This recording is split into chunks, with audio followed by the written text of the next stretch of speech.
going to have distinct markings. Change the barrel by hand marking. Most of the firearm manufacturing processes are going to leave individual characteristics within each firearm, being that each one can be identified and is unique unto itself. Oh, so these guns that exist out there that have interchangeable parts are going to have distinct markings? Yeah, if you have a gun that you can interchange the barrels, the two separate barrels that you can interchange with will have their own individual characteristics, and you can tell them apart. Is there a study about that? I'm sure there is. Do you know of it? There's plenty of studies, and I can't, off the top of my head, tell you a specific one. Okay. And you haven't conducted any of those studies, correct?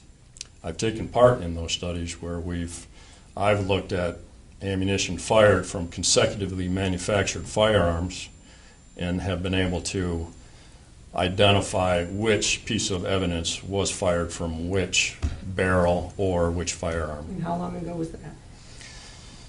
The most recent one was probably 6 to 8 years ago. Okay. And would you agree that a .22 caliber handgun is a pretty cheap or low-priced gun? Not necessarily. It depends on which manufacturer you're talking about. Let's say, for example, this particular handgun. I mean, if you want me to price it out, No, I would ask if it's a fairly low-priced gun. I don't go to the store and actually price guns, but I would say this is probably one of the more expensive .22 caliber pistols, being that it's a Walther.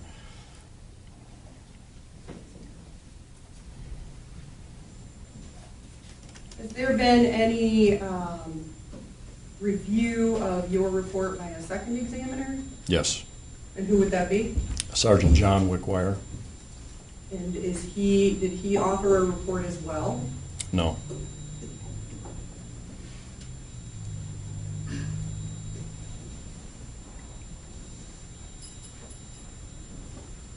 And how are you able to tell that he reviewed your findings?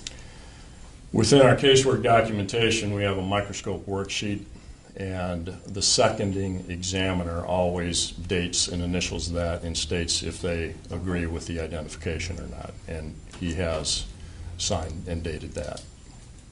So it's not on your particular report that you have brought that is here for admission? No, that information does not get put on our reports. All right. And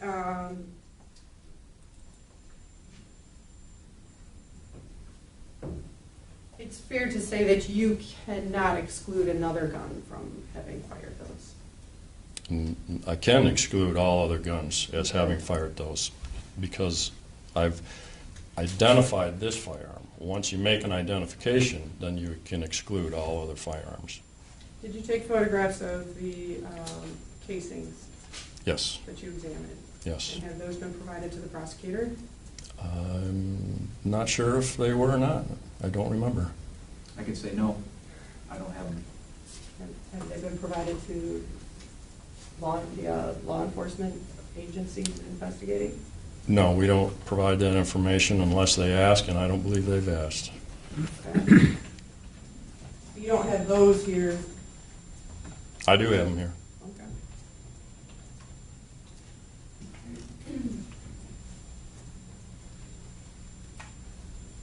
So it's your statement that this is the gun that shot those bullets on in 2014? Yes, ma'am, that is my opinion. You can exclude all other guns? Yes, ma'am. Thank you. Anything further, Mr. Hilson? Just I move for the admission of 23 and 24. I don't know what Ms. Baker's position is on that. Ms. Baker? I'll leave that to the court's discretion. 23 and 24 may be admitted. I have no other questions of this witness, Your Honor. Thank you. Thank you. You may step down, sir. Thank you. Thank you.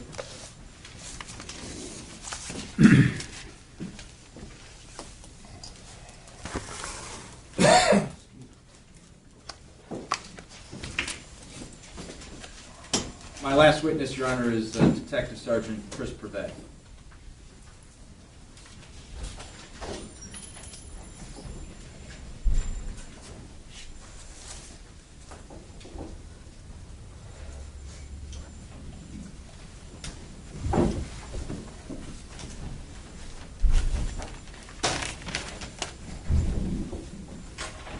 Will you please raise your right hand? You solemnly swear the testimony you're about to give is the truth, the whole truth, and nothing but the truth, so help you? I do. Please spell your name with the court, and give your occupation. My name is Chris Prevet, Prevettete. I'm a detective sergeant with the Michigan State Police Computer Crimes Unit. Detective Prevet, how long have you been with the Michigan State Police? 12 years. And how long have you been assigned to the computer crimes unit? For 4. Now, in your capacity as being involved in that particular unit, can you describe kind of what you do on a daily basis? Forensics, investigations, all types of crimes. We run the computer crimes unit, so every investigation that would involve digital media. And then we also run the Internet Crimes Against Children Task Force. Now, as part of your, I guess, introduction to that unit, did you go through a level of training? Yes, sir, I did. What did you do? Over 700 hours of specific training all across the country, in-state, out-of-state, including certified forensic computer examination certificate that I received from the International Association of Computer Forensic Investigative Specialists. And throughout your 4 years of working in this unit, I'm assuming you've analyzed quite a bit of electronic equipment? Yes, sir, I have. From cell phones to computers, essentially? Any digital media. Anything that stores data? Yes, sir. Okay.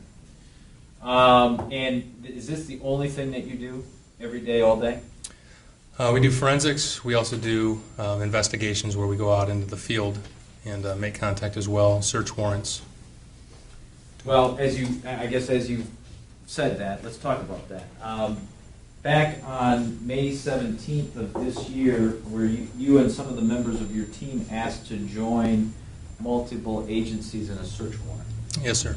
And did that search warrant occur here in Muskegon County? It did. Off of Sheridan? It did.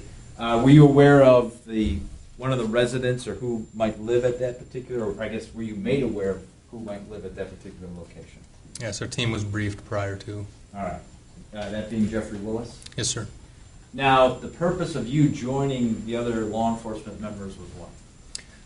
The members of our task force are all trained in the specific collection of digital evidence. So going to a residence, seizing these devices, there's proper ways of handling them and seizing them.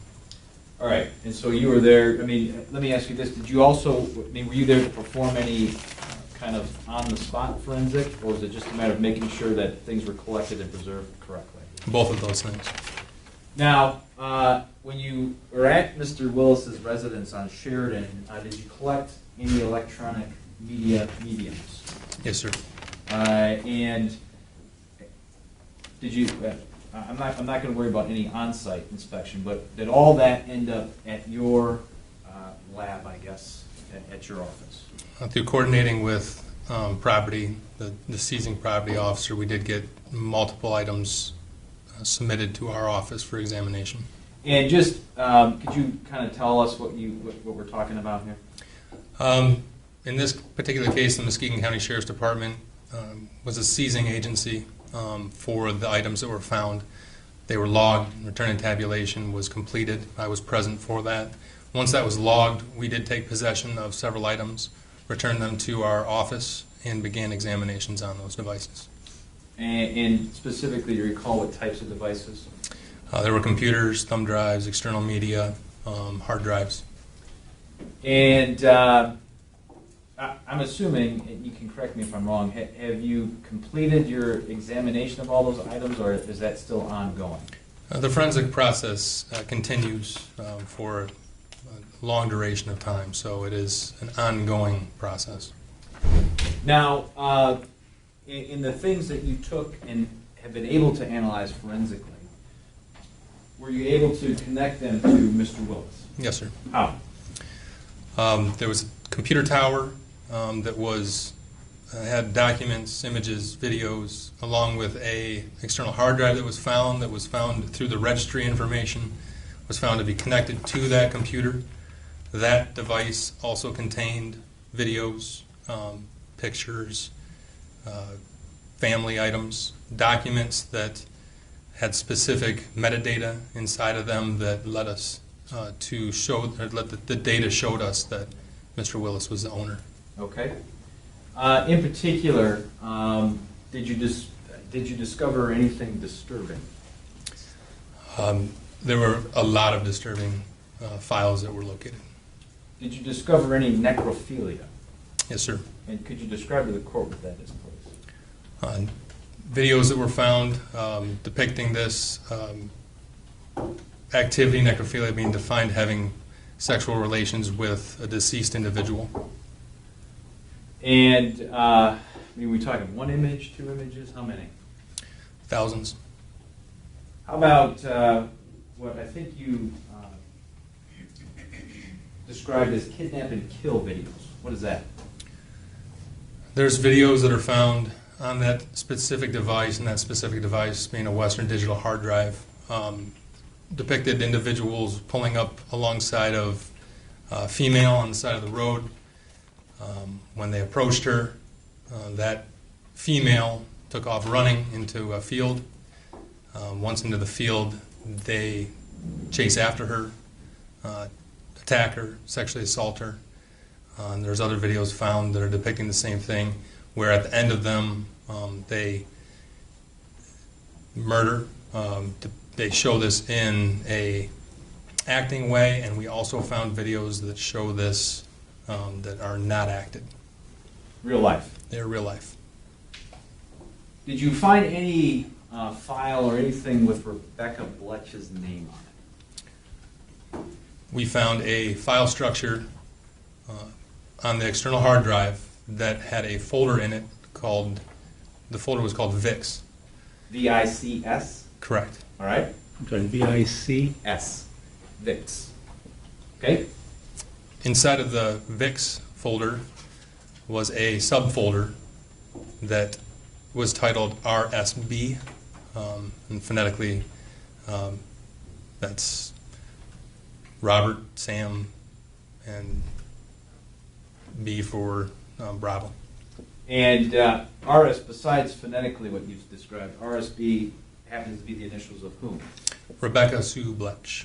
Now, was there any particular coding attached to that? In other words, numbers or, you understand what I'm asking? The full name of that folder continued, and it was RSB, and then there was a parentheses, then there was an F, a Z, and a plus character, and then a C, and then the number 14, 14, and then closed parentheses. And were you able to decipher that code? Our team worked on that, trying to figure out exactly what that meant, and using the information of A being 1, B being 2, C being 3, and so on, basically using the alphabet for numbers, the RSB parentheses, and then again F, Z plus C, 14, translated to F being 6, the month of June, then Z being 26, Z the 26th letter of the alphabet, plus 3, making 29, 26 plus 3, 29, so June 29th of 14. And that coincided with what date? When Rebekah was found to be murdered. Now, also within that folder, what did you find? There were images of Rebekah. There were reward posters. There was an image of a female on a bed that appeared to look similar to Rebekah. She was wearing only either underwear or bikini. Then there was also a URL for a website. Okay. And this is all found, and I think you said this initially, this was found in what media device that you had? A Western Digital external hard drive. It was 1 terabyte in size, and it was an external hard drive that was found in the house. And you were, I guess let me ask you that, were you able to positively attach that to Mr. Willis? I was. And again, how? Family videos were found, images were found. There was also multiple Microsoft Office Word documents.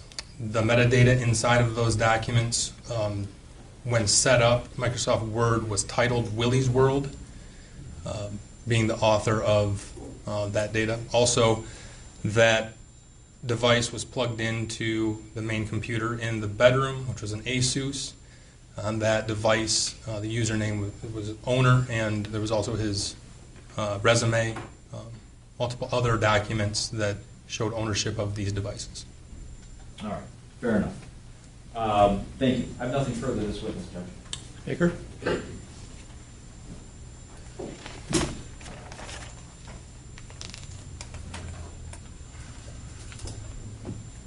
These images of the necrophilia were images or videos that were obtained off the internet, correct? They were videos they appeared to be internet videos. They weren't made by the owner of that computer, correct? What we've found to this point, they do not appear to be made by Mr. Willis. And the images these images that were found in this folder of RSB, FZ plus C14 are all images that could be obtained off the internet, correct? File-wise, yes, there's a URL that was of interest to us. There was no video or images of Ms. Bletsch that were taken by the owner of that computer, correct? To what we found at this point, that's correct.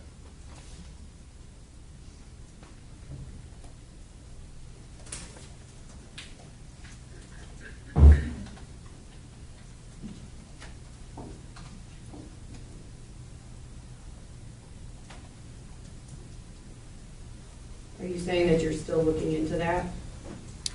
The examinations are going to continue for some time.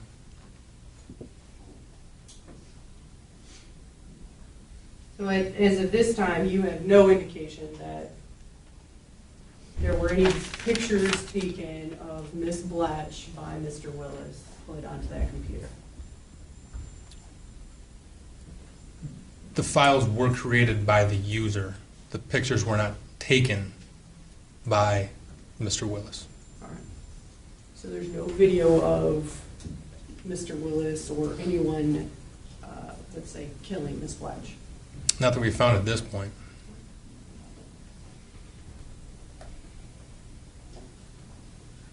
I have nothing further. I have nothing else, Judge. Thank you. You may step down. Thank you, sir. Thank you, Your Honor. Your Honor, people have no additional testimony to give.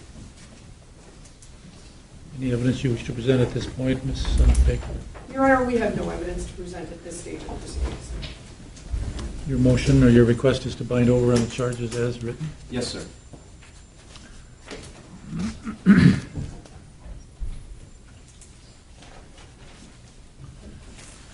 The court will not review all of the evidence in detail that's been presented the last few hours, but try to highlight some of it.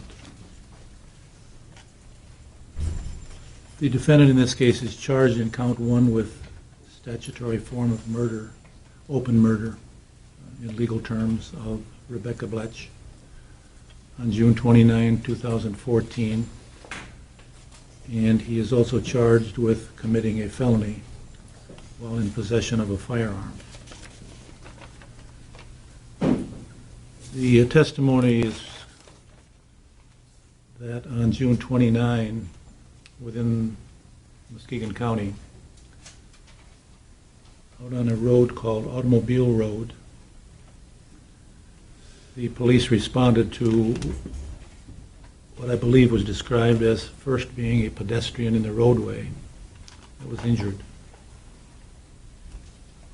later investigation determined that it in fact had been not an automobile accident, but that the victim in this case, well, before I do that, I have not reviewed the autopsy report. I assume death was caused by gunshot wounds that have been described. It is, Judge, and I apologize. Its cause of death is multiple gunshot wounds of the head, manner of death, homicide. Okay, all right. If the court wants to review that. Thank you. You're welcome. I meant to do that, but I failed to do so. So that being the case, the court is satisfied that the evidence does establish without any doubt at this point that the victim in this case was murdered and died from multiple gunshot wounds to the head. And that was back, as I've indicated, back in 2014. Through very detailed investigations and continuing investigations by various agencies that I won't list here, it came to their attention again in 2016 that there was a possible kidnapping within the county. Fortunately, in that case, the potential victim was able to avoid the kidnapping, and it was done along a road within Muskegon County, as was described. The potential victim in that case was able to give an identification, a rough identification or description of the vehicle that was involved, and also a rough description of the person who was driving that vehicle. That's when the real intense investigation kicked in, and through then the efforts of many agencies, it was focused on the defendant. And that was largely, or to a significant degree, based upon or result of her description. And then through the investigative services of these agencies, it was narrowed, the vehicle was identified, or at least potential vehicle was identified, and it was narrowed down to a specific vehicle. That vehicle was stopped by the police and it was being driven by Mr. Willis, the defendant, who has been very amply identified here today in court. And he was arrested.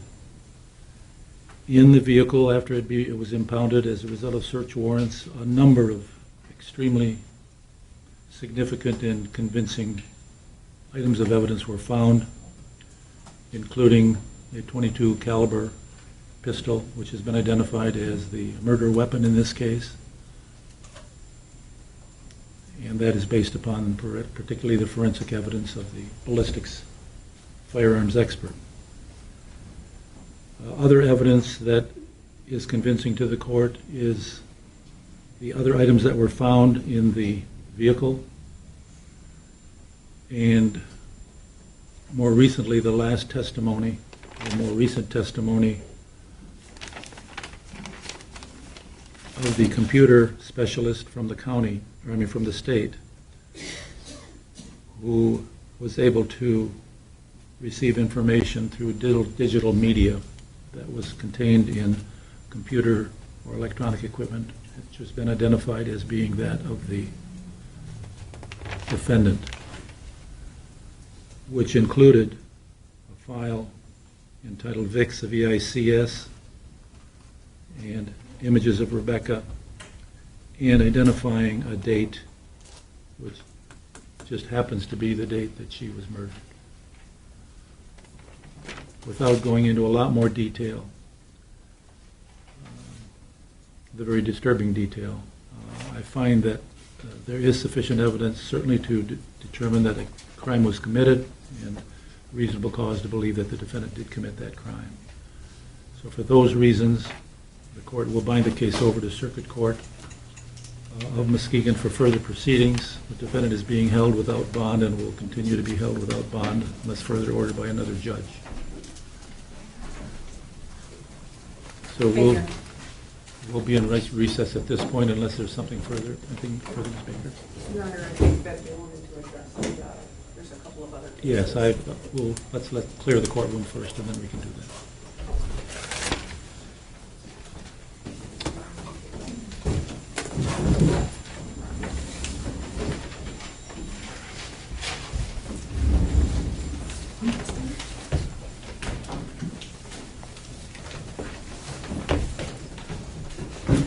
Ms. Baker, do you want to approach the bench here just a second? And Mr.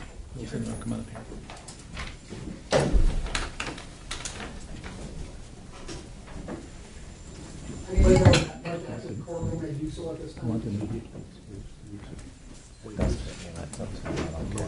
It's going to be a quick waiver of these two. They're not going to go unless you tell them. Oh, well, we'll order them out. If you want to do these now, or you want to wait a little while. Okay. I think Mr. Mansering is going to handle those two. Okay. All right. Thank you. Okay. Good job. Mr. Massering, you had a couple of other matters that you're representing the defendant on. Is that correct that you wanted to address? Yes, sir.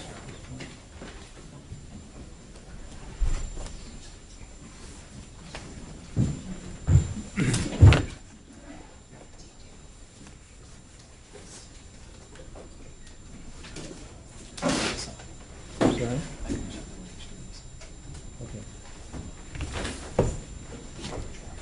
We have two other cases involving Mr. Willis.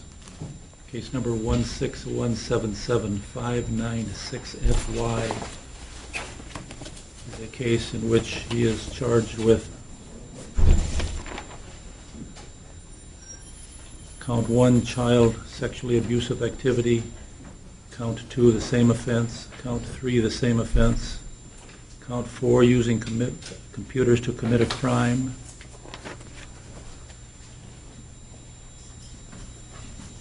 and a count of using computers to commit a crime. Those were scheduled for later preliminary examination dates, I believe, and Mr. Massering is here representing the defendant in that case. Mr. Hilson is still here, and I understand you wish to just waive the examination. Is that correct? Yes, sir. All right. If you'll have the defendant sign this waiver. There should be a second file. And we have the second file, which is case number 16177-600FY. And again, I don't believe these were scheduled for preliminary examination today, but they are pending and they were waiting preliminary hearing. And in this case, a complaint was filed alleging on or about June 13 that he did arrange for, produce, make, copy, reproduce, or finance child sexual abusive material. And count 2, using computers to commit the crime which is alleged. And we will waive the examination in that case as well. That's agreeable, Mr. Hilson, on both of these? Yes, sir. If you'll have him sign both of those, we'll waive those to circuit court.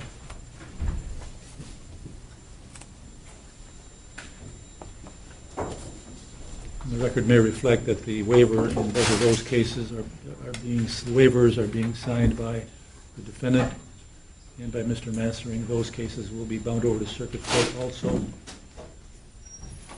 Presumably that would be to the same judge. Is that the way that it works here? Yes, sir. Yes. And bond will be continued in its present form and amount in those cases as well. Thank you. Thank you, Mr. Massering. Thank you, Judge. Be recess. Yes, sir.